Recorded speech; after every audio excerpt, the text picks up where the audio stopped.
Good morning બાળકો. તો આજે આપણે જોઈશું અંતઃપટલમય તંત્ર વિશે. તો અંતઃપટલમય તંત્રમાં કોનો સમાવેશ થાય છે? તો અંતઃકોષરસ ઝાડ, ગોલ્ગી કાય, લાઇસોઝોમ્સ અને રસધાનીનો. કેમ કે એમના કાર્ય એકબીજાના સંકલનથી થાય છે, બરાબર? એટલે એમને અંતઃપટલમય તંત્રમાં સામેલ કરવામાં આવે છે. જ્યારે હરિતકણ છે, કણાભસૂત્ર છે, પેરોક્સિઝોમ છે, એ બધાનું સંકલન આ પટલમય તંત્ર સાથે થતું નથી. એટલે કે એમના કાર્યો એમના સાથે સંકળાયેલા નથી, એટલે એમને અંતઃપટલમય તંત્રમાં સામેલ કરવામાં આવતા નથી. તો અંતઃપટલમય તંત્રની અંદર કઈ કઈ રચનાનો સમાવેશ થાય છે? ફરીથી એકવાર, અંતઃકોષરસ ઝાડ, ગોલ્ગી કાય, લાઇસોઝોમ્સ અને રસધાની. તો એમાંથી આજે આપણે જાણીશું અંતઃકોષરસ ઝાડ વિશે, બરાબર? તો કોષના સમગ્ર કોષરસમાં પથરાયેલ નાની નલિકામય રચનાઓના ઝાડાને અંતઃકોષરસ ઝાડ કહેવાય છે. આ એની વ્યાખ્યા છે કે કોષના સમગ્ર કોષરસમાં પથરાયેલ નાની નલિકામય રચનાના ઝાડાને અંતઃકોષરસ ઝાડ કહે છે. તો મેં અહીંયા એક તમને આકૃતિ બતાવી છે, જેમાં આ છે કોષ કેન્દ્ર, અને આ કોષ કેન્દ્રના આ જે કોષ કેન્દ્ર પટલ હોય, બાહ્ય પટલ, ત્યાંથી જે આવી રીતે નલિકામય રચના જોવા મળે છે એને કહેવાય છે અંતઃકોષરસ ઝાડ, બરાબર? તો એ જે અંતઃકોષરસ ઝાડ છે એ કોષને બે ભાગમાં વહેંચે છે. તો કયા બે ભાગમાં વહેંચે છે? એક છે પટલમય અને બીજું છે બાહ્ય પટલમય. પટલમય એટલે કે અંદરનો ભાગ, જ્યારે બાહ્ય પટલમય એટલે બહારનો ભાગ, એટલે કે કોષરસનો. પટલમય એટલે અંદરનો ભાગ, એટલે આ અંતઃકોષરસ ઝાડ વાળો ભાગ, અને બાહ્ય પટલમય એટલે કે બહારનો ભાગ, કોષરસ વાળો ભાગ, બરાબર છે આટલું? તો હવે આપણે જોઈશું કે અંતઃકોષરસ ઝાડ બે પ્રકારના હોય છે. એક તો કણિકામય અને કણિકા વિહીન અંતઃકોષરસ ઝાડ.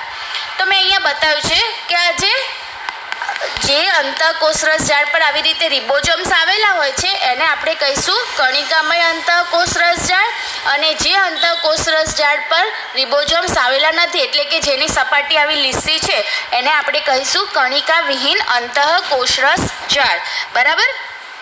તો કણિકામય અંતઃકોષરસ ઝાડ અને કણિકા વિહીન અંતઃકોષરસ ઝાડ વિશે આપણે થોડું અહીંયા જાણી લઈએ. તો મેં આગળ અહીંયા આકૃતિમાં બતાવ્યું કે જે અંતઃકોષરસ ઝાડ પર આવી રીતે રિબોઝોમ્સ આવેલા હોય છે એને આપણે કહીશું કણિકામય અંતઃકોષરસ ઝાડ, અને જેમાં લીસી સપાટી હોય એટલે કે રિબોઝોમ્સ હોતા નથી એને આપણે કહીશું કણિકા વિહીન અંતઃકોષરસ ઝાડ. તો આ જે કણિકામય અંતઃકોષરસ ઝાડ છે એ એવા સેલમાં જોવા મળે છે જે પ્રોટીન સંશ્લેષણ અને સ્ત્રાવના કાર્યમાં સક્રિય રીતે ભાગ લેતા હોય છે. ફરીથી આ એનું કાર્ય પણ થઈ જશે એક પ્રકારે અંતઃકોષરસ ઝાડ. તો કણિકામય અંતઃકોષરસ ઝાડ એવા સેલમાં હોય છે, કણિકામય અંતઃકોષરસ ઝાડ એવા સેલમાં જોવા મળે છે કે જ્યાં પ્રોટીન સંશ્લેષણ અને સ્ત્રાવનું કાર્ય થતું હોય છે. અને આ જે કણિકામય અંતઃકોષરસ ઝાડ છે એને આપણે કહીશું રફ એન્ડોપ્લાઝમિક રેટિક્યુલમ. આ જે ભાગ છે એ ખૂબ જ વિસ્તરેલો ભાગ છે, બરાબર? અંતઃકોષરસ ઝાડનો આ જે કણિકામય અંતઃકોષરસ ઝાડ વાળો ભાગ છે એ ખૂબ જ વિસ્તૃત ભાગ છે, બરાબર?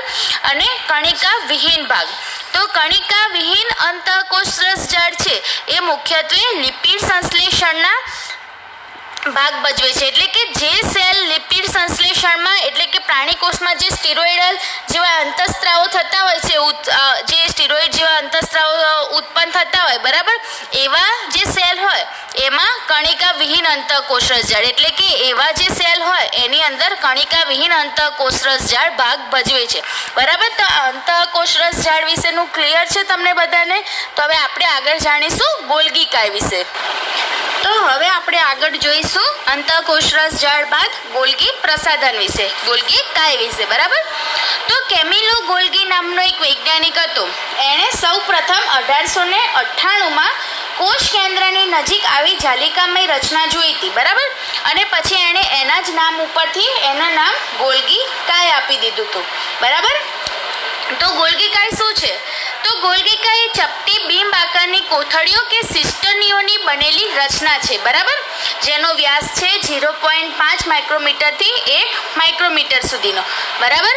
આ જે ચપટી કોથળીઓ છે એ અને આ જે સિસ્ટર્નીઓ જે હોય છે એ એકબીજાને સમાંતર આવી થપ્પી સ્વરૂપે ગોઠવાયેલ હોય છે. આ આપણે કોષની આકૃતિમાં બતાવીએ છીએ, બરાબર. આવી થપ્પી સ્વરૂપે એ એકબીજાને સમાંતર ગોઠવાયેલી હોય છે અને આ જે થપ્પીઓની સંખ્યા હોય છે એ દરેક કોષે અલગ અલગ હોય છે, બરાબર. તો આ બધી એની સામાન્ય વાત થઈ ગોલ્ગી કાયની. હવે જે વસ્તુ આવે છે એ ખૂબ જ ધ્યાનથી સાંભળવાનું છે, બરાબર.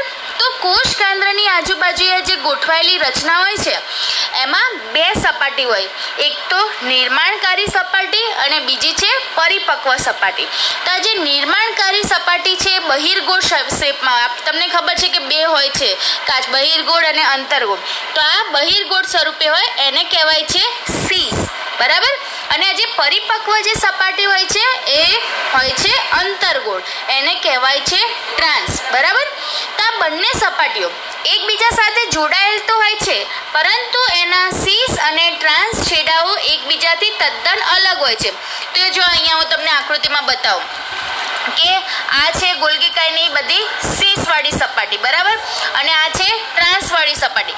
તો આ એકબીજા સાથે જોડાયેલ તો હોય છે પણ એમના છેડા, જે આ સીસ અને આ ટ્રાન્સના જે છેડા છે એ તદ્દન અલગ છે એકબીજાથી. પેલા આ સાઈડ હોય છે, ટ્રાન્સના આ બાજુ હોય છે, બરાબર. તો આટલું ક્લિયર છે કે ગોલ્ગી કાયમાં બે સપાટી હોય, એક નિર્માણકારી અને એક પરિપક્વ. આ છે બધી નિર્માણકારી, આ છે પરિપક્વ સપાટી. આ બધી સીસ કહેવાય અને આને કહેવાય ટ્રાન્સ. એકબીજા સાથે જોડાયેલ તો હોય પણ એમના જે છેડા છે એ અલગ અલગ હોય છે, બરાબર, તદ્દન અલગ હોય એકબીજાથી. તો હવે આપણે જોઈશું ગોલ્ગી કાયના કાર્ય વિશે. તો આ ખૂબ જ જરૂરી વસ્તુ છે ગોલ્ગી કાયનું કાર્ય સમજવાનું. તો મેં અહીંયા બુકની નહીં પણ મારી જ ભાષામાં તમને અહીંયા સમજાવ્યું છે, તમે એક વખત જોશો તમને ખ્યાલ આવી જશે. તો તમને એ તો ખબર છે કે આ જે ગોલ્ગી પ્રસાધન છે ગોલ્ગી કાય એ અંતઃકોષ રસ જાળ સાથે જોડાયેલું હોય છે. હવે જુઓ, આમ હું અહીંયા તમને બતાવું, અહીંયા આખી કોષની આકૃતિ તો ના બતાવું પણ અહીંયા આગળ હું તમને સમજાવી દઉં કે આ આપણું છે ગોલ્ગી કાય, ગોલ્ગી પ્રસાધન, બરાબર. તો અહીંયા બાજુમાં અંતઃકોષ રસ જાળ છે. તો આ અંતઃકોષ રસ જાળમાંથી જો હું અહીંયા બતાવું છું, આ જે નાના નાના ઘટકો છે, બરાબર, આ બધા ઘટકો અંતઃકોષ રસ જાળમાંથી આવે છે અને આ જે ગોલ્ગી કાયનો આ સીસ છેડો છે, જો મેં અહીંયા લખ્યું છે સીસ છેડો, બરાબર. તો આ ગોલ્ગી કાયનો જે સીસ છેડો છે એ ભાગમાં અંતઃકોષ રસ જાળમાંથી બધા ઘટકો આવશે અને અંદર પ્રવેશ કરશે, બરાબર. હવે અંદર પ્રવેશ કરશે અને પછી અહીંયા આગળ એનું પેકેજિંગ કરશે. પેકેજિંગ એટલે કે જે ઘટકો આવ્યા એના બંધારણમાં બધા ફેરફાર કરશે અને એને પેકેજિંગ કરી દેશે, બરાબર. પછી એને બદલીને એનું પેકેજિંગ કરીને અહીંયા આગળ જે ટ્રાન્સ છેડો છે એટલે કે જે પરિપક્વવાળી સપાટી હતી ગોલ્ગી કાયની એની અંદર આ બધા જે ઘટકો છે એ સંગ્રહિત થશે, એટલે કે એ સંગઠિત થઈ જશે, બરાબર બધા. અને પછી જ્યારે પણ કોષની અંદર કે બહાર જરૂર પડે ત્યારે અહીંયા ટ્રાન્સ છેડામાંથી એને અહીંથી મોકલવામાં આવે છે, બરાબર. તો ઇન શોર્ટ જો તમને એક વસ્તુ બતાવી દો કે આ એક મશીનરી જેવું કામ છે. સમજી લો કે આ એક મશીન છે, બરાબર. આ એનો ભાગ છે સીસ વાળો, આ એનો ભાગ છે ટ્રાન્સ વાળો, બરાબર. તો અહીંયા આગળથી આપણે અમુક વસ્તુઓ નાખી, બરાબર. આ વસ્તુ નાખી એટલે અહીંયા આગળ એના બધા બંધારણમાં ચેન્જીસ થયા, પછી અહીંયા આગળ એ વસ્તુનું આવું પેકેજિંગ કરી દીધું, પછી ટ્રાન્સની અંદર અહીંયા બધો સ્ટોક કરી દીધો, અહીંયા બધી વસ્તુ સંગઠિત કરી દીધી. પછી જેમ જેમ જરૂર પડી એમ કોષની અંદર કે બહાર એને મોકલી દેવામાં આવી, બરાબર. તો આવી રીતે સિમ્પલ એનું કાર્ય છે. એકવાર તમે આ વાંચજો, તમને ખ્યાલ આવી જશે. જો હું અહીંયા એક વખત બતાવું કે અંતઃકોષ રસ જાળ સાથે જોડાયેલ હોય છે આ ગોલ્ગી કાય અને જે ઘટકો અંતઃકોષ રસ જાળમાંથી આવે એ સીસ ભાગમાં પ્રવેશ કરે છે. ત્યાં આગળ તેનું શું થશે, પેકેજિંગ થશે અને ત્યારબાદ સંગઠિત થઈને એને ટ્રાન્સ ભાગ તરફ મોકલશે. ટ્રાન્સ છેડા પર આ સંગઠિત ઘટકોમાં ફેરફાર થયા બાદ તેને કોષની અંદર કે બહાર જરૂરિયાત પ્રમાણે મોકલવામાં આવે છે, બરાબર. અને એનું બીજું કાર્ય શું છે તો એ ગ્લાયકોલિપિડ અને ગ્લાયકોપ્રોટીનનું મુખ્ય નિર્માણ સ્થાન છે, બરાબર. By friend.